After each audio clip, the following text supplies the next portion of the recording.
Hola, mucho gusto muchachos. Saben, soy el Dr. Giovanni López, soy médico familiar y docente de la Universidad de Quintana Roo. Este pequeño video lo haré para tocar el tema sobre hambre y saciedad. Uno de los puntos importantes a considerar y que a lo mejor me llevó a poder hacer este trabajo es quizá dilucidar un par de puntos que me parece se quedan cortos en este proceso. Pensar que la grelina es la única hormona que se eleva y con la cual sentimos apetito es un concepto muy pequeño, ¿sale? Entonces, por ende, pues me di la tarea de buscar un poquito más de información. Quizá en este momento me gustaría iniciar primero con qué es la alimentación. Bueno, la alimentación desde el punto de vista fisiológico va a estar determinado por una serie de 3 etapas. Una etapa donde tenemos una fase de inicio, que inicia con el estado interno del individuo. La verdad es que esto hace alusión a un proceso cognitivo, un proceso cerebral, que es en la corteza donde se lleva a cabo este pensamiento de, quiero comer. La segunda parte compete a la etapa del consumo, o la fase de consumo. En esta, básicamente se refiere a una acción estereotipada. Con acción estereotipada quiero decirle que es algo que hacemos de manera mecánica, a veces sin pensarlo. Y específicamente en este se refiere al proceso de masticación. Y lo que eso implica, liberación de saliva, liberación de gastrohormonas, mediadores de otras señales como interleucinas, otras hormonas, neurotransmisores, etc. A esto se refiere esta fase de consumo. Y por último, la fase de término. Esta fase de término es en la cual se presenta dos momentos. Una, la sensación de llenado gástrico, y dos, la sensación de saciedad, que si bien no son iguales, van de la mano, por lo menos para tratar de comprender este punto. Esto me lleva a plantearme dos preguntas, y una es, ¿para qué sentimos hambre? Si ustedes también se lo han preguntado, me gustaría decirles que a lo mejor hay 3 potenciales respuestas. La primera es para sobrevivir. Requerimos nutrimentos que solamente obtenemos a través de lo que consumimos. Número 2, mantener la estructura y función celular. Sabemos que somos órganos multicelulares, que estamos conformados de más materia que requiere de elementos de los cuales se conforman, ¿no? Entonces, ingerir estos alimentos que posiblemente son absorbidos y procesados para favorecer estos procesos, a esta estructura, pues sería mi siguiente respuesta. Y por último, para proveer de energía. La energía pues es algo que nos mueve a todos los organismos, que es lo que utilizamos para acciones útiles, como es simplemente el hecho de vivir. Aquí es donde ocupamos la energía. Después de haber contestado esta pregunta de ¿para qué sentimos hambre?, me lleva a una siguiente pregunta. ¿Cómo se genera la sensación de hambre? Y para ser muy honesto, a lo mejor esta es una pregunta bastante compleja, pero que con base en lo que pude revisar, me gustaría asociarlo en 2 puntos. El punto A, y decir que esta sensación de hambre deriva de una cuestión psicosocial y cultural. En otras palabras, primero necesitamos conocer o saber que somos animales diurnos, por lo cual hay un ritmo circadiano que es el cual nos permite dormir de noche y estar activos de día. Con base en este reloj biológico es que sabemos que durante el día es que es necesario comer. Segundo, esto va de la mano con la percepción a través de nuestros sentidos.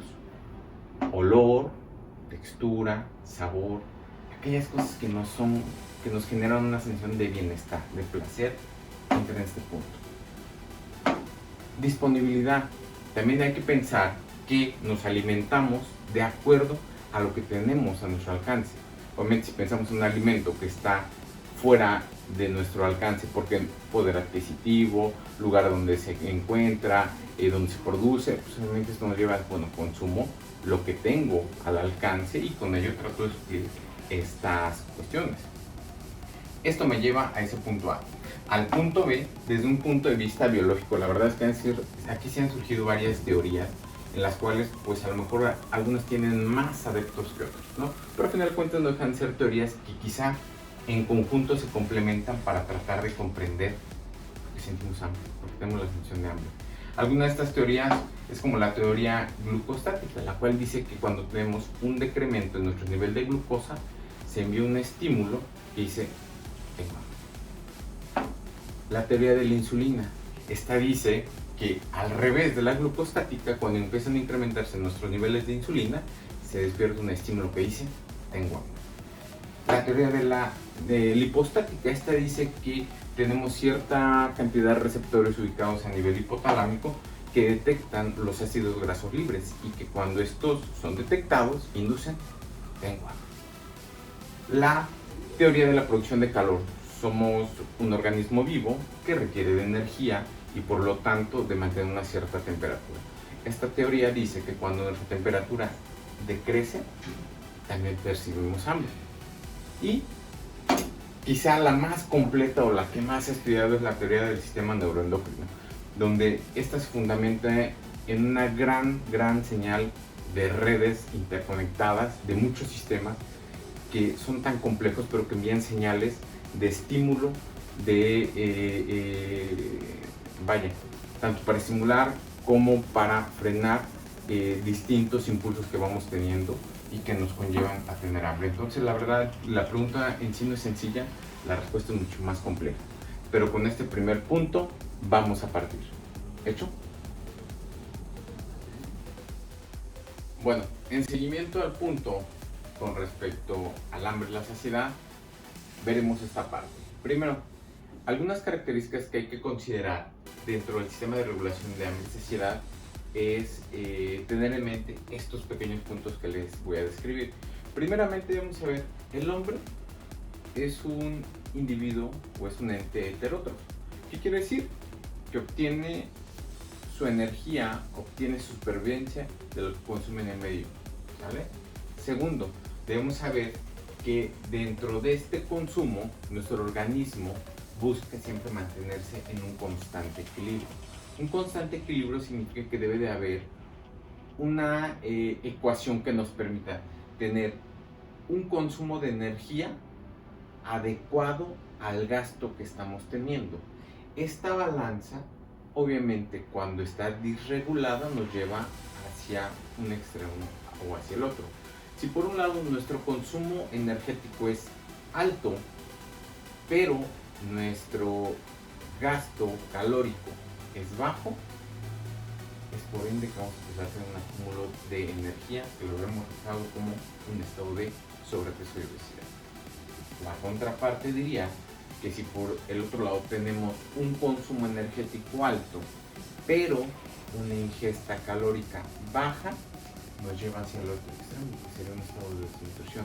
Entonces, tratar de mantener esta ecuación entre consumo y gasto energético es lo ideal, lo que nos permite mantenernos en un peso óptimo. Ahora bien, hemos dicho con anterioridad que el hipotálamo va a ser una de las estructuras encargadas en la regulación de este complejo sistema. Primeramente, porque es donde vamos a encontrar las señalizaciones que dicen tengo hambre, y ya está perfectamente estudiado. Ya se escribió que a nivel hipotalámico, en los extremos laterales, es donde vamos a encontrar estas sensaciones, estas partes que se estimulan y que dicen tengo hambre.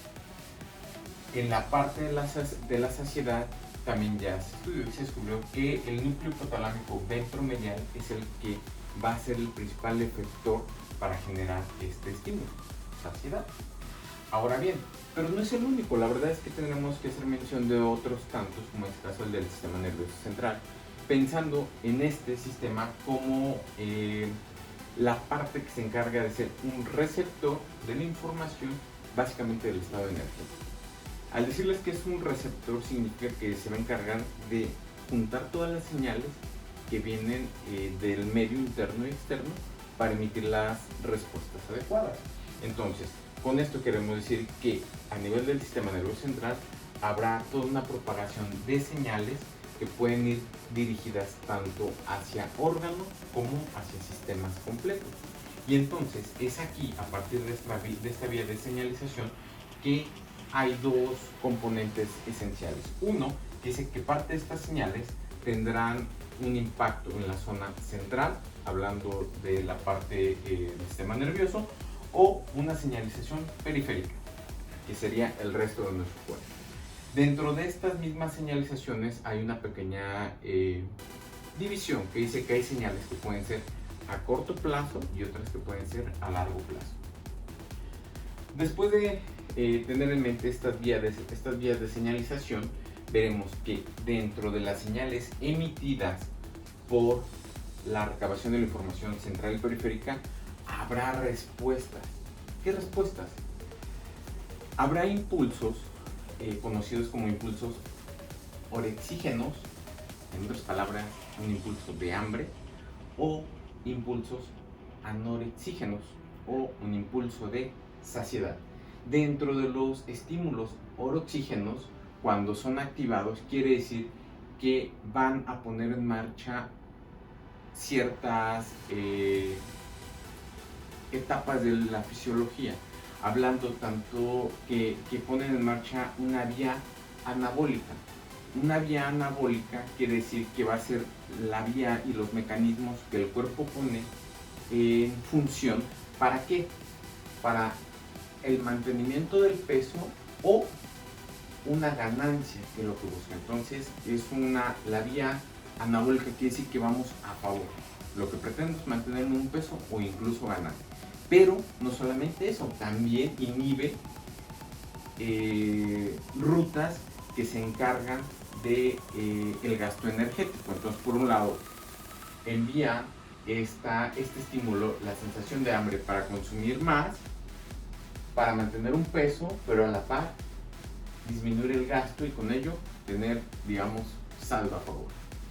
En cuanto a la vía, la contraparte, la de anorexígenos o la de la saciedad, la que se pone en marcha es una vía catabólica. Esta vía catabólica también busca mantener un equilibrio, que es el mantenimiento del peso, pero con aras de ir hacia una pérdida del peso. Entonces, a la par que esta vía catabólica se pone en marcha, también hay otros mecanismos que se encargan de aumentar el gasto energético. Es obvio, si estoy teniendo un exceso de peso, lo que busco es consumir una menor cantidad de alimento a través de un estado de saciedad, aumentar mi gasto energético para que como resultado final yo pierda peso. Y este es un constante una constante pelea entre el estado de desnutrición y la obesidad, pero lo que buscamos es siempre estar en la etapa intermedia, que es un peso normal. ¿Vale? Continuando con el tema, ahora la siguiente parte compete a la regulación a corto plazo, sobre todo hablando tanto del hambre como la saciedad, porque como se los había mencionado anteriormente, tenemos regulaciones que van tanto a corto como a largo plazo. Entonces, bueno, vamos a ver cuáles son las que son a corto plazo. Con respecto a este corto plazo, decidí dividirlo en nuestras dos vías. Una vía que compete al sistema anabólico y uno al sistema catabólico. Con respecto al sistema anabólico, empezaremos primeramente con aquellos factores neurosensoriales. Específicamente hablando, son la conducta alimentaria. Esto incluye a nuestro hipotálamo, el tallo, la corteza cerebral, la amígdala, aquellos componentes que proveen de un antecedente, de una acción, de llevar a cabo el proceso en sí mismo. Los receptores externos es aquello que está en nuestro medio, con lo cual nosotros captamos esas señales, la vista, el olfato, el gusto, y que pues, obviamente esto nos lleva a liberar toda una serie de estímulos, que desde la salivación, los movimientos estereotipados de masticación, la liberación de o pancreático, posteriormente también de sustancias gástricas y así subsecuentemente, ¿no? Veremos que también hay factores gastrointestinales. Quizá dentro de los factores gastrointestinales el más conocido, pues bueno, van a ser aquellas contracciones rítmicas gástricas, aquellos largos periodos de ayuno en los cuales este estómago se está contrayendo, que estimula, envía un estímulo que dice tengo hambre, es cuando les gruñe la pancita, en otras palabras.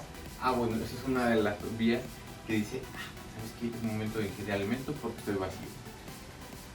Dentro de esto también encontraremos aquellas componentes o una fase metabólica. ¿Cuáles? Pues hay varios, pero quizá hablando de estos, bueno, veremos aquellos que tienen que ver con la glucosa. Cuando nuestra glucosa llega a disminuir en promedio un 12% de nuestro nivel basal, que equivale entre el 10 y el 15% de la glucosa plasmática, como efecto secundario, o bueno, más bien, este es el efecto secundario a un incremento en la liberación de insulina. Entonces se libera insulina, baja la glucosa y envía el estímulo de tengo hambre.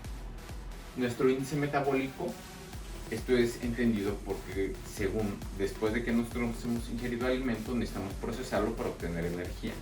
Eso es a través de la oxidación, principalmente. ¿Cuál es nuestra fuente más rica de energía? Siguen siendo los carbohidratos. Entonces, conforme consumimos esos carbohidratos para obtener energía y empezamos a tener desabasto de ellos, se envía el estímulo de engorda. Cuando hay un incremento en la hormona concentradora de melanina, también es una hormona que está implicada con el estímulo del apetito y que esta va muy de la mano con el índice metabólico después de que hemos consumido energía. También encontraremos que hay señales periféricas. Quizá la más conocida y de la cual surgió la necesidad de poder hacer toda esta pequeña revisión, la grelina, que es aquella que es liberada a nivel del estómago para, como estímulo primario, para decir tengo hambre, ¿sale? Las hormonas tiroideas, ya sabemos, en clases previas hemos visto que las hormonas tiroideas pues, van a tener su principal efecto sobre la expresión metabólica del organismo. Entonces, conforme aumenta nuestro metabolismo, consumimos energía y esto equivale a enviar un estímulo de, oye, ya no tengo energía, necesitamos consumir más. Los glucocorticoides, que van a ser aquellos producidos a nivel de las glándulas suprarrenales, veremos que también tienen un efecto bastante peculiar, sobre todo sobre el incremento en la ingesta de los alimentos, intensifica nuestra sensación de apetito, ¿no? También veremos que hay una serie de neurotransmisores que van a tener algún efecto, ya sea tanto para incrementar como para disminuir el consumo de alimentos. En este caso, primero la serotonina, que la serotonina se ha visto que tiene un efecto principalmente anorexigénico, ¿sí? O sea, se le frena el apetito. La noradrenalina, fíjense que esta es curiosa porque va a tener un efecto tanto inhibitorio como excitador. Si hablamos de su receptor alfa 2, este específicamente es el que se encarga de incrementar el apetito, pero si hablamos de sus receptores alfa 1 y beta, estos se encargan de suprimir el apetito. Entonces la noradrenalina va a jugar ambos roles, pero dependiendo del receptor que se estimule, es el efecto que tendremos. Los endocannabinoides van a ser dos, por lo menos hasta este momento que se han descrito, los tenemos de forma fisiológica, son producidos en nuestro cuerpo, que van a ser la anandamida y el 2-araquidonoil. Perdón, está complicada la palabra. Estos van a ser homólogos al tetrahidrocannabinol, que si a lo mejor ustedes ya lo conocen, pues es la sustancia activa de la marihuana. Por eso es que al ser análogos significa que tiene un efecto bastante similar. Y estos, pues obviamente también se encargan de estimular el apetito. Ahora bien, por la contraparte del sistema catabólico, veremos que también, está revelado, también hay otras vías. Empezando con el factor gastrointestinal, veremos que sobre todo en esta parte encontraremos una serie de receptores, sobre todo sensitivos, aquellos que van a estar tanto en el estómago como en el intestino. Y al decirles que va a haber receptores, es porque son capaces de captar distintos tipos de señalizaciones. Quizá los receptores mecánicos van a ser uno de los primarios. Estos pues obviamente se encargan de que cuando ingerimos el alimento se hace un bolo, llega a nuestro intestino y empieza a distender. Entonces este estímulo va a generar un potencial de acción que va a viajar a través del nervio vago y va a llegar hasta el núcleo hipotalámico ventromedial. En otras palabras, al generar ese estímulo, decir, ya comiste, ya llegó el alimento, ya no tengo apetito, o deja de comer, saciedad. Los receptores químicos, ¿como cuál? Tenemos una cierta predilección por algunos receptores, en este caso aquellos que se enfocan hacia las partes ya degradadas de lo que consumimos. Hablando de los monosacáridos, hablando de los ácidos grasos y hablando de los aminoácidos. También tenemos una serie de receptores que van a depender de la concentración de los nutrimentos. En este caso se ha visto que las proteínas van a ser uno de los principales componentes alimenticios que nos van a generar una mayor sensación de saciedad. Por si ustedes se han preguntado por qué cuando hacen alguna famosa dieta donde solamente comen verduritas, les deja sensación de, como que todavía no me lleno. Pues porque la proteína es importante para generar parte de este estímulo que dice, ¿sabes qué? Estoy satisfecho, no más. Entonces, son importantes. Dentro de otros factores va a haber también factores metabólicos, dentro de los cuales hablaremos del índice metabólico. Esto quiere decir que conforme aumenta nuestro gasto de energía, en este caso nuestro gasto de glucosa, también se va a estimular una vía de señalizaciones para decir, oye, estamos consumiendo glucosa, estamos consumiendo energía, necesitamos reemplazar esa energía, es momento de ingerir, ¿vale? Señales moleculares de una vía periférica. En este caso, ¿como cuáles? Serán estas 5 de las que tocaré brevemente. La colecistocinina quizá es una de las más estudiadas o dentro de las cuales se tiene un mayor dominio sobre las acciones, dónde se genera y qué efectos tiene. Estas principalmente pues debemos saber que es un péptido conocido como el péptido de la saciedad. Principalmente tiene un efecto de aproximadamente 90 minutos posterior a la ingesta de alimentos, que es la acción posterior a que se ha estimulado esta vía. Entonces, esta colecistocinina principalmente es producida por las células I del duodeno y del diédimo. Dentro de las señales moleculares, la que sigue es la enterostatina. Esta enterostatina se produce a nivel del intestino.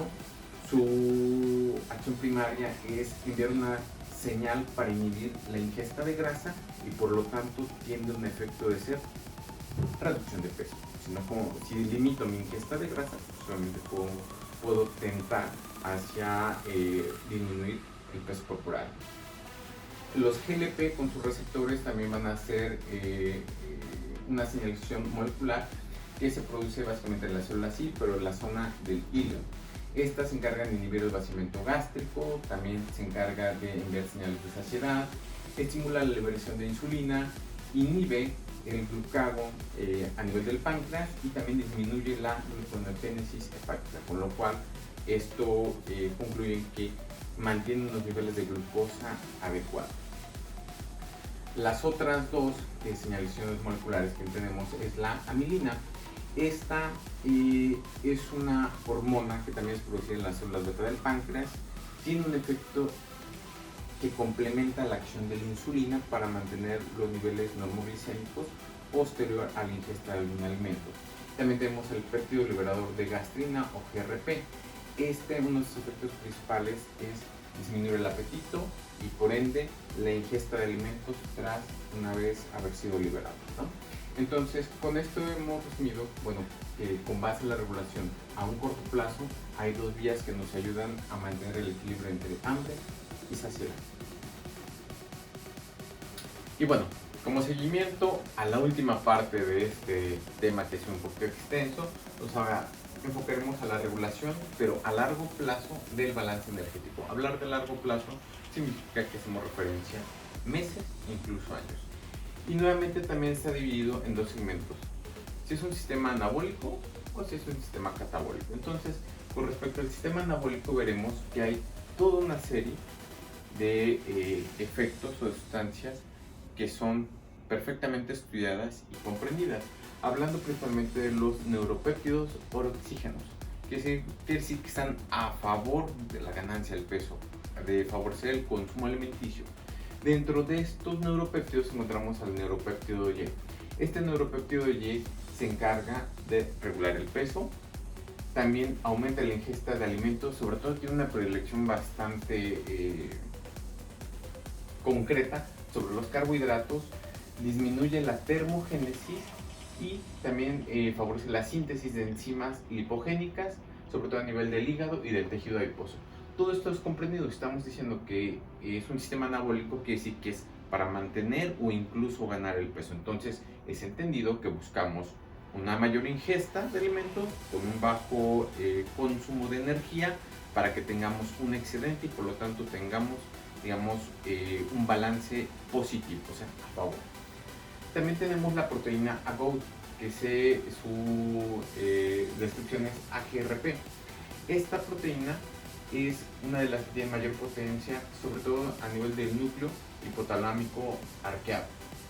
Uno de los efectos principales es disminuir la termogénesis y por lo tanto también la ganancia de peso.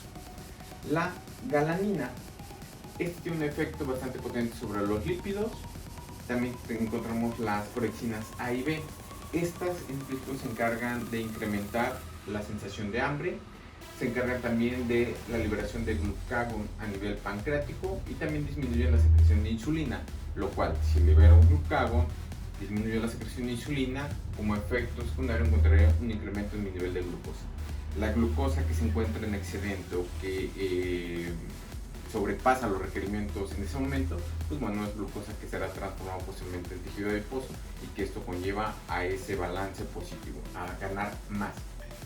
Por último, la grelina, que es una de las que ya hemos mencionado anteriormente, porque esta se encuentra tanto en la regulación tanto a corto como a largo plazo, ¿sí?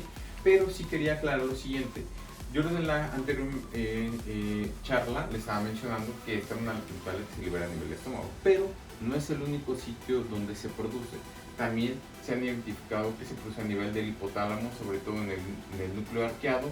Lo encontramos una discreta producción a nivel del pulmón y una producción también, aunque pequeña pero significativa, a nivel renal.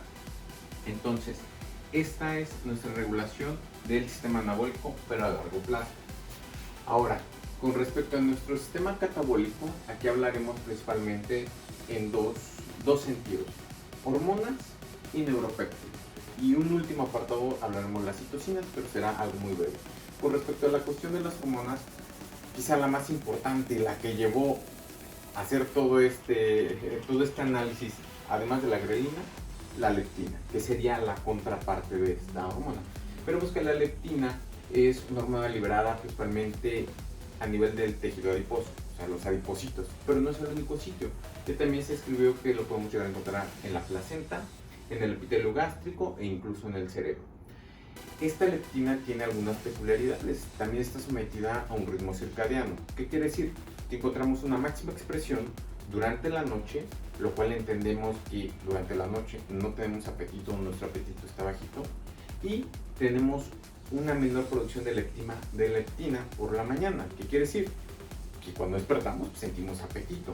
Entonces, este ritmo circadiano, digamos, se contrapone, si tuviésemos que poner un ejemplo, al ritmo del cortisol, que ya habíamos dicho que tenemos un pico máximo durante la mañana y un pico menor durante la noche. Esto también nos ayuda a comprender por qué no tener un adecuado sueño, horas adecuadas para nuestro proceso de recuperación, interfiere con la producción de leptina. Esto nos lleva a que si nos desvelamos mucho, si tenemos trabajos nocturnos, no la liberemos y por lo tanto durante la noche, como nuestra leptina está bajita porque no hemos dormido, ingerimos alimentos. No hay que nos esté frenando y eso pues obviamente nos lleva a la ganancia de peso. Por eso, y lo repito, somos animales diurnos, estamos hechos para trabajar de día, descansar de noche, y esto compete a incluso a situaciones fisiológicas como lo que acabo de mencionar. Principal regulador a largo plazo del peso, se encarga de la inhibición de la ingesta de los alimentos y por lo tanto también tiene una función sobre el incremento del gasto energético. La siguiente hormona es la insulina y en este sentido es muy parecida a los efectos de la leptina. También tiene una relación bastante significativa con respecto al tejido adiposo. ¿Qué quiere decir? Que entre más tejido adiposo tengo, la liberación a la presencia de esta hormona también es mayor. Tiende a generar una regulación sobre todo el metabolismo de la glucosa, nos ayuda a mantener esos niveles glicémicos en un rango de normalidad. También se encarga de activar la termogénesis y esto es a través de un estímulo que es enviado al sistema nervioso simpático. Genera saciedad por efecto catabólico. La otra hormona es el péptido PYY. Este péptido PYY se encarga de, o bueno, más bien es liberado a nivel del tracto gastrointestinal, genera saciedad, pero esta saciedad tiene una peculiaridad, está directamente proporcional a la cantidad del componente calórico que es cabe ingerir. En otras palabras, entre más calorías ingiramos, más rápido y más cantidad tendremos en cuanto a este péptido PYY. ¿Esto qué quiere decir? Que conforme se estimula, también va a enviar un estímulo de inhibición sobre la ingesta de alimentos. Es decir, hey, ya, párale. Este componente calórico tan extenso nos va a dar lo que necesitamos, por lo tanto, no es necesario seguir consumiendo más. Entonces, digamos, es un freno de seguridad que te evite estar comiendo y comiendo y comiendo cosas hipercalóricas. También disminuye la ganancia de peso, precisamente por esto que les acabo de mencionar. Al frenar ese estímulo, dice, no comas de más, con esto fue suficiente.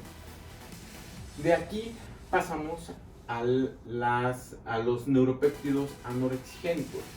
Todos estos en general, la verdad son bastante complejos y hasta a mí me cuesta trabajo tratar de comprenderlo, porque son situaciones poco descritas y a lo mejor que todavía están en estudio.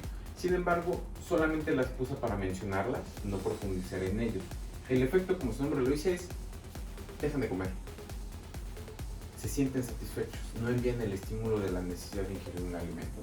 Y con ello nos referimos al sistema de melanocortinas, al tránscrito regulado por cocaína y anfetaminas, al péptido liberador de prolactina y a la neurotensina. Estas en general dijimos, evitan que comamos. Ese es el efecto principal, con esa parte me gustaría que se puedan quedar. Y por último, un pequeño apartado, si bien no se integra con los demás, pero sí venía descrito en la literatura, la citocina, sobre todo la interleucina 6 y el factor de necroestimular alfa. Se ha visto que específicamente el factor de necroestimular alfa tiene una severa acción catabólica, por lo tanto ambas se van a encargar de inhibir el apetito, pero también modificar la sensibilidad por la insulina. Entonces estas citocinas también tienen un efecto sobre el balance energético que puede tener un individuo. Esto lo marqué con paréntesis porque las citocinas solamente las liberaremos ante situaciones específicas, ¿no? Que hay un efecto detonante, se liberan y tendrán otro efecto, ¿no? Pero bueno, sí venían descritas. Con este último apartado concluyo esta breve, pero espero que haya sido significativa participación para tratar de aclarar algunos puntos que fueron mencionados durante nuestra clase previa y que nos deja ver que la cuestión de hambre y saciedad son un componente dicotómico que deriva de muchos otros componentes. Entonces sí es algo bastante complejo, pero bueno, esto es solamente para ampliar esta visión que espero no se quede corta a leptina y grelina. Un gusto y eso es todo de mi parte.